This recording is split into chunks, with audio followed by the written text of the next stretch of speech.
Hello everyone, welcome back to the channel. Last video में मैंने आपको neutral technical progress, labour saving and capital saving technical progress explain किया था। एक बार फिर से देख लेते हैं। ये कुछ समरी था उसका, यानी तीनों में W/R कांस्टेंट रहेगा। If after technical progress K/L ratio same होता है तो उसे हम न्यूट्रल टेक्निकल प्रोग्रेस कहते हैं। आफ्टर द टेक्निकल प्रोग्रेस अगर K/L रेशियो इंक्रीज हो रहा है तो उसे हम लेबर सेविंग टेक्निकल प्रोग्रेस कहेंगे। और आफ्टर टेक्निकल प्रोग्रेस अगर K/L रेशियो डिक्रीज होता है तो हम उसे कैपिटल सेविंग टेक्निकल प्रोग्रेस कहेंगे। ठीक है, तो ये तीन चीज़ें हमने यहाँ पे समझ ली थी। कैपिटल सेविंग में आपका L/K रेशियो राइज होता है, यानी K/L रेशियो फॉल होगा। अब हम ग्राफिकल यानी टेक्निकल प्रोग्रेस का असर नेशंस प्रोडक्शन फ्रंटियर पे क्या होगा वो हम देखेंगे। As in the case of factor growth, all types of technical progress cause the nation's production frontier to shift outward. मैंने जो principles of micro economics book start की है उसमें मैंने PPF ऑलरेडी एक्सप्लेन कर दिया है। PPF शिफ्ट कब होता है वो मैं अगले वीडियो में अपलोड करने वाली हूँ।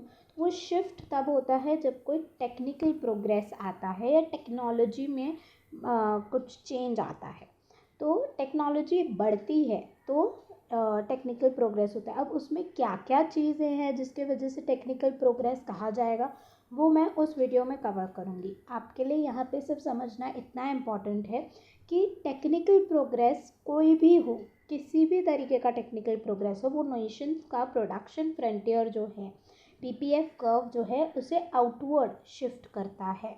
The type and degree of the shift depend on the type and rate of technical progress in either और बोथ कमोडिटीज़। किस टाइप का होगा शिफ्ट, किस डिग्री का शिफ्ट होगा वो डिपेंड करता है किस तरीके का टेक्निकल प्रोग्रेस हो रहा है दोनों कमोडिटीज़ में। Here we will deal only with neutral technical progress. Non-neutral technical progress is extremely complex and can only be handled mathematically in most advanced graduate text.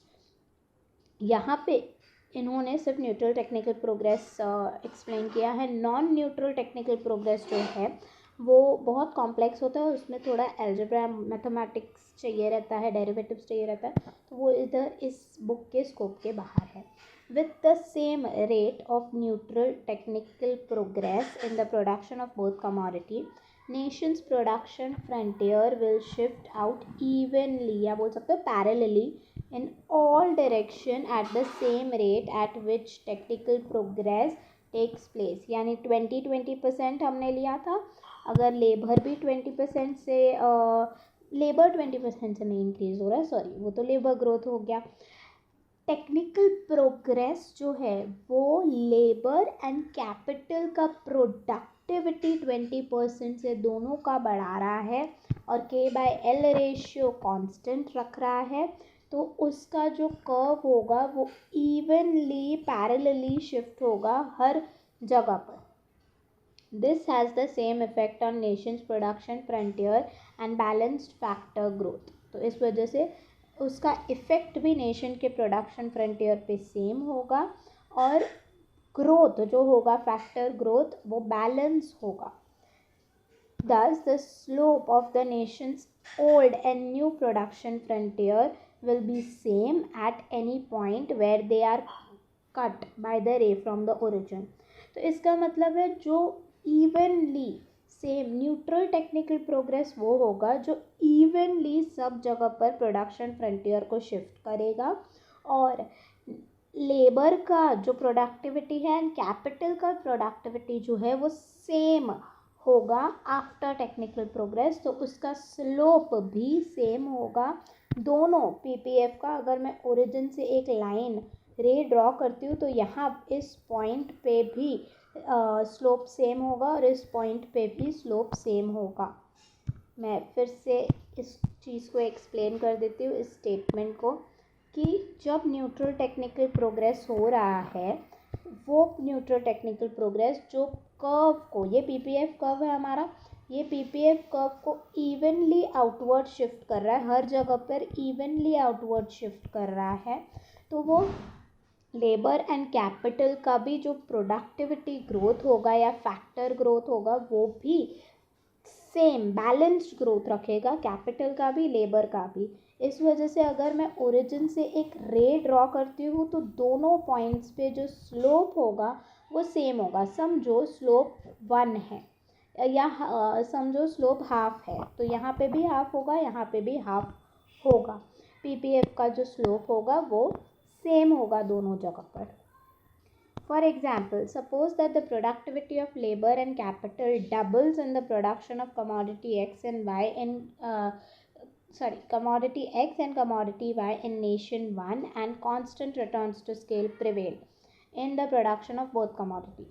Suppose जो technical progress हुआ उसके बाद productivity जो labor and capital का था, productivity labour and capital का क्या होता है कि कितना लेबर आउटपुट बढ़ा पा रहा है, कितना प्रोडक्टिव है लेबर, कितना कैपिटल आउटपुट बना पा रहा है, कितना प्रोडक्टिव है कैपिटल। यहाँ पे लेबर एंड कैपिटल डबल नहीं हो रहा है, लेबर एंड कैपिटल की प्रोडक्टिविटी डबल हो रही है, कितना आउटपुट बना पा रहे हैं वो डबल हो रहा है in the production of x and y. दोनों एक्स एंड वाई दोनों कमोडिटीज़ में अगर प्रोडक्टिविटी डबल हो जाती है लेबर एंड कैपिटल की, नेशन 1 में कांस्टेंट रिटर्न्स टू स्केल है। कांस्टेंट रिटर्न्स टू स्केल यानी लेबर एंड कैपिटल को डबल कर दिया, इनपुट्स को डबल कर दिया, तो आउटपुट डबल होगा, मोर देन डबल या लेस देन डबल नहीं होगा। कांस्टेंट रिटर्न्स टू स्केल यानी डबल तो डबल, ट्रिपल तो ट्रिपल, ऐसे ट्रिपल इनपुट किया तो ट्रिपल आउटपुट मिलेगा। Prevail in the production of growth commodity, तो न्यूट्रल टेक्निकल प्रोग्रेस में constant returns to scale prevail होगा। The graph for this type of technical progress is identical to the left panel of figure 7.1 where the supply of both labor and capital doubled and so the graph is not repeated here. तो ये जो graph था, मैं आपको graph दिखा देती हूँ, 7.1 का लेफ्ट पैनल, यहाँ पे आपको ये लेफ्ट पैनल दिखता होगा, ये आपका न्यूट्रल टेक्निकल प्रोग्रेस का पैनल है। ऑलमोस्ट इसका मतलब यही है, आप देख सकते हो पीपीएफ कर्व और पैरेलली शिफ्ट हुआ है। अगर यहाँ से मैं रे बना रही हूँ तो ये at point B and at point B dash slope same होगा, तो प्रोडक्टिविटी लेबर एंड कैपिटल की डबल हो गई है। Figure 7.3 shows nation 1 production frontier, ये आपका 7.3 है, ये ग्राफ है, तो हम इसका एक्सप्लेनेशन देख लेते हैं। अब तक तो आपको इतना आइडिया हो गया होगा कि ये लेबर, ये कौन सा वाला है, ये हमने जो किया था उसके अकॉर्डिंग ये जो था, ये था जब लेबर ग्रोथ होता है, लेबर ग्रोथ होता है, और ये जो था ये था कैपिटल ग्रोथ होता है तब, ठीक है। ये इस तरीके से पीपीएफ शिफ्ट होता है जब लेबर एंड कैपिटल ग्रोथ होता है। अब जब कैपिटल सेविंग होगा तब कैसे शिफ्ट होगा और लेबर सेविंग होगा तब कैसे शिफ्ट होगा वो देख लेते हैं। सपोज दैट नहीं, यहाँ पे है हम, okay. Nation 1's production frontier before technical progress and after the productivity of labor and capital doubled in the production of commodity X only X commodity में हो रहा है, और in the production of Y only, यानी productivity of L double हुआ तो commodity of X में increase होगा, प्रोडक्टिविटी ऑफ कैपिटल डबल हुआ तो प्रोडक्शन ऑफ वाई में डबल होगा। When the productivity of labour and capital double in production of commodity x only, यानी लेबर एंड कैपिटल दोनों का प्रोडक्टिविटी जो है वो डबल हो जाता है सिर्फ एक्स कमोडिटी में, आउटपुट जो है वो सिर्फ एक्स कमोडिटी का डबल होगा. The output of x doubles for each output level of commodity y. हर वाई के लिए एक्स कमोडिटी अब डबल हो जाएगा. अब आप देख सकते हो यहाँ पे पहले 60 के लिए 50 था, अब 60 के लिए 100 है. यानी 60y पहले 50x बन रहा था 60y के अगेंस्ट, अब 60y के अगेंस्ट 100x बन रहा है. वही 20y के लिए पहले समवेयर अराउंड 130 आप कह सकते हो 130x बन रहा था, अब 20y के अगेंस्ट 260 उसका डबल x बन रहा है. तो हर एक पॉइंट पे वो डबल हो गया है. दोनों लेबर एंड कैपिटल का डबल करने से, प्रोडक्टिविटी उनका डबल होने से, सिर्फ उनका ग्रोथ नहीं, प्रोडक्टिविटी उनका डबल होने से. क्यों प्रोडक्टिविटी डबल हुआ है? हम तो टेक्निकल प्रोग्रेस की बात कर रहे हैं. यहाँ पे productivity of labour and capital double कैसे हुआ? तो जब टेक्निकल, मैंने स्टार्टिंग में ही बोला, टेक्निकल प्रोग्रेस अगर होता है तो टेक्निकल प्रोग्रेस जो है वो दोनों लेबर एंड कैपिटल दोनों का प्रोडक्टिविटी इंक्रीज करता है. कितना किसके अमाउंट का प्रोडक्टिविटी इंक्रीज करेगा उस पर डिपेंड करेगा. लेबर एंड कैपिटल सेविंग होगा कि कौन सा, लाइक लेबर सेविंग होगा कि कैपिटल सेविंग होगा, लेकिन दोनों का प्रोडक्टिविटी वो इंक्रीज करता है. तो यहाँ पे टेक्निकल प्रोग्रेस हुआ है, उसके साथ साथ productivity of labour and capital double हो गया है in the production of x only, सिर्फ एक्स कमोडिटी में. तो the output of x doubles for each output of y. For example, at unchanged output of 60y, output of x rises from 50x before technical progress to 100x afterwards. ये मैंने आपको दिखा दिया.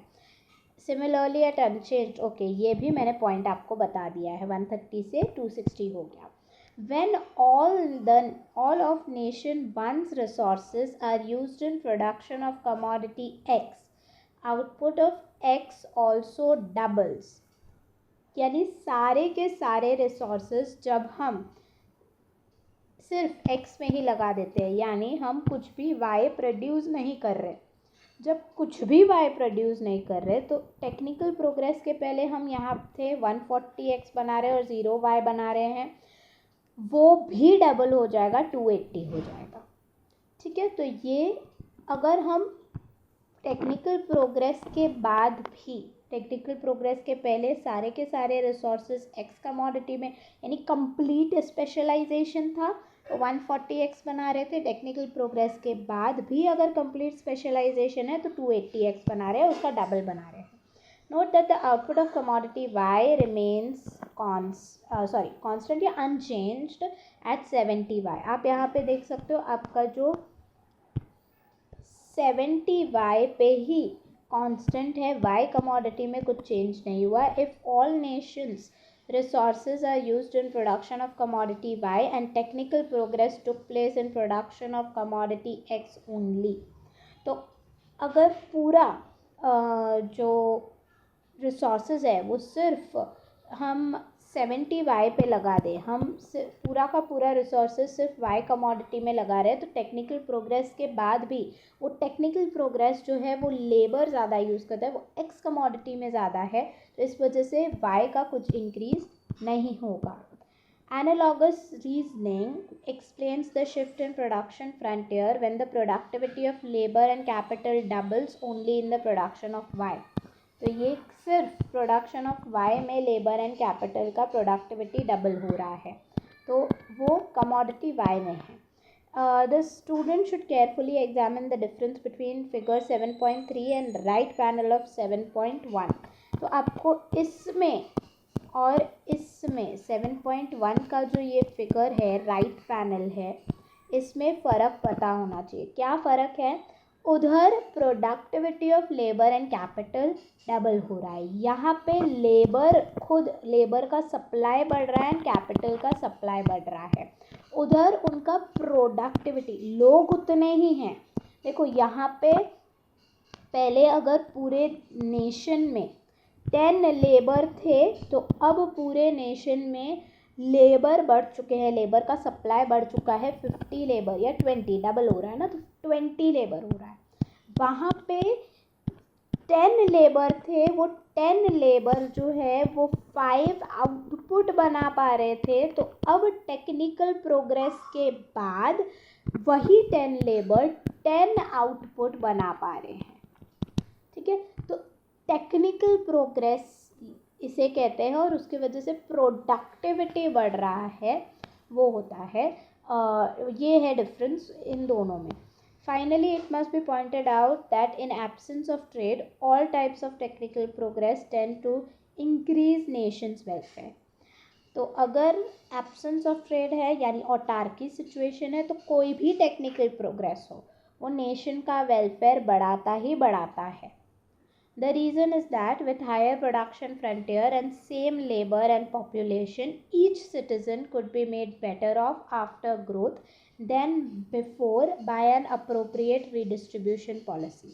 तो इसका मतलब है कि जैसे मैंने कहा पहले लेबर 10 थे, वो 5 यूनिट्स बना पा रहे थे, अब 10 लोग ही 10 यूनिट्स बना पा रहे हैं आफ्टर टेक्निकल प्रोग्रेस। तो अब पर कैपिटा इनकम भी बढ़ेगा, राइट। और अगर समझो रिच पीपल ही खाली ये आउटपुट खरीद पा रहे हैं, तो एक रीडिस्ट्रीब्यूशन इफेक्ट मैंने शायद से आपको एक्सप्लेन कर दिया होगा। इन शॉर्ट मैं आपको बता देती हूँ रीडिस्ट्रीब्यूशन पॉलिसी क्या होती है, कि टैक्स करना रिच पीपल से कि जो खरीद रहे हैं, काफ़ी सारी चीज़ें आउटपुट खरीद रहे हैं, उनसे टैक्स करना और वो सब्सिडीज़ के तौर पे पुअर पीपल को दे देना, ताकि जो इनइक्वालिटी थी वो कम हो जाए। पहले सिर्फ रिच के पास बहुत पैसा था, पुअर के पास कुछ नहीं है, तो ये टैक्स करके पुअर को दे दो, तो रीडिस्ट्रीब्यूट कर दो, तो बैलेंस हो जाएगा। तो हायर जो प्रोडक्शन फ्रंटियर हो गया, प्रोडक्टिविटी बढ़ गई सेम लेबर एंड पॉपुलेशन में। अब देखो आउटपुट बढ़ गया, 10 यूनिट बढ़ गया, 10 यूनिट जो 5 एक्स्ट्रा यूनिट थे, लेबर तो उतने ही है, 5 एक्स्ट्रा जो यूनिट थे वो सिर्फ वो लोग खरीद पाएंगे जो रिच पीपल हैं। लेकिन सबको बेटर ऑफ करना है, हमें पुअर को भी बेटर ऑफ करना है, तो क्या करेंगे, रीडिस्ट्रीब्यूशन पॉलिसी लाएंगे अप्रोप्रिएट, जो भी ठीक ठाक रीडिस्ट्रीब्यूशन। सब्सिडी एक तरीके की रीडिस्ट्रीब्यूशन पॉलिसी है, सोशल वेलफेयर स्कीम्स एक तरीके का रीडिस्ट्रीब्यूशन पॉलिसी है। तो जो भी रीडिस्ट्रीब्यूशन पॉलिसी अप्रोप्रिएट होगा वो वहाँ पे अप्लाई करके सारे लोगों को बेटर ऑफ करेंगे after technical progress. The question of the effect of growth on trade and welfare will be explored in the remaining of the chapter. Okay, अब इसका इफेक्ट ग्रोथ, इस इफेक्ट का टेक्निकल प्रोग्रेस या इसका effect trade पे क्या होगा and eventually then welfare पे क्या होगा, वो हम आगे पढ़ेंगे। Case study examines the growth over time in capital stock per worker of the selected countries. तो ये आप growth of capital stock per worker के एक केस स्टडी है, वो आप खुद रीड कर सकते हो। तो नेक्स्ट क्लास में हम growth and trade the small country case देखेंगे, कैसे जो ग्रोथ हो रहा है, टेक्निकल प्रोग्रेस है, फैक्टर ग्रोथ है, वो स्मॉल कंट्री केस को कैसे अफेक्ट करती है। एक चीज़ ध्यान रखना, स्मॉल कंट्री केस का मतलब है कि स्मॉल कंट्री बिल्कुल भी प्राइस को, वर्ल्ड प्राइस को अफेक्ट नहीं कर पाएगी। वर्ल्ड प्राइस जो भी होगा ऑनगोइंग, हम पहले कंपैरेटिव एडवांटेज में क्या करते थे, दो नेशंस हैं, दो नेशंस का प्रोडक्शन फ्रंटियर है कुछ इस तरह, उनका देन रिलेटिव जो रिलेटिव प्राइसेस हैं, रिलेटिव प्राइसेस के बीच में कहीं पे वर्ल्ड प्राइस होगा। तो कुछ 1/4 एक नेशन का होता था और दूसरे नेशन का 4 होता था, बीच में 1 पे हमारा वर्ल्ड प्राइस होता था, वर्ल्ड रिलेटिव प्राइस होता था। लेकिन स्मॉल कंट्री केस में वर्ल्ड प्राइस गिवन होगा कि 1 है, वो स्मॉल कंट्री केस को 1 गिवन एक कॉम्पिटिटिवली वो लेके चलेगा। तो हम ये small country case next video में देखेंगे, तब तक के लिए आप देखते रहिए the journey of understanding economics and like कर दीजिए अगर आपको ग्राफ्स अच्छे से समझ आए हैं। एंड शेयर करते रहिए अपने क्लासमेट्स को एंड कमेंट करके ज़रूर बताइए। सब्सक्राइब तो कर ही लिया होगा आपने। और एक और चीज़ है, ये जब तक मैं अपलोड करती हूँ आई वुड सजेस्ट कि आप एक बार बिफोर वॉचिंग द वीडियो, इसका वीडियो जैसे ही मैं अपलोड कर दूँगी तो आप वीडियो को ज़रूर देखने से पहले, स्मॉल कंट्री केस का जो वीडियो है वो जैसे ही अपलोड होता है उससे पहले आई वुड सजेस्ट कि आप एक बार रीड कर लीजिए इस पार्ट को। जितना हमने अब तक कवर किया है अगर आपको समझ में आया है तो आप थोड़ा सा इस पार्ट को रीड करके खुद समझने की कोशिश कीजिए। बाय दिस इज़ सो, मैं आपको ये क्यों करने के लिए बोल रही हूँ कि अगर आप रीड करने के बाद वीडियो देखेंगे तो आपको थोड़ा बहुत अच्छे से समझ में आएगा। ऐसा नहीं है कि बिना रीड करके आप वीडियो देखोगे तो नहीं समझ में आएगा। ऑब्वियसली हम धीरे धीरे ही जाते हैं, हर एक सेंटेंस को समझते हैं तो आपको समझ में आएगा, बट एक ऑलरेडी आपके माइंड में एक्सप्लेनेशन, थोड़ा अंडरस्टैंडिंग हो जाएगा तो वो क्लैरिटी देन वीडियो देखने से आ जाएगी। तो आप एक बार रीड कर सकते हो, नहीं तो भी हम तो कवर करने वाले हैं ही। प्रो ट्रेड क्या होता है, एंटी ट्रेड क्या होता है, न्यूट्रल क्या होता है, वेलफेयर इफेक्ट यहाँ पे आ जाएगा, प्रोडक्शन में प्रो ट्रेड क्या होता है, कंजम्पशन में प्रो ट्रेड क्या होता है, वो सारी चीज़ें हम लोग तो करने वाले हैं ही। ठीक है, सो टिल देन आप वेट करते रहिए जब तक मैं इस वीडियो को अपलोड करती हूँ। ये वीडियो बहुत लंबा हो सकता है क्योंकि मैं इलस्ट्रेशन भी कवर करूँगी यहाँ पे, और इलस्ट्रेशन आप देख सकते हो। ग्राफ थोड़ा कॉम्प्लेक्स है बट इजी है। अब तक के सारे ग्राफ तो कॉम्प्लेक्स लग रहे थे बट इजी है ना, तो ये भी ग्राफ हो जाएगा। Okay, thank you for watching the video.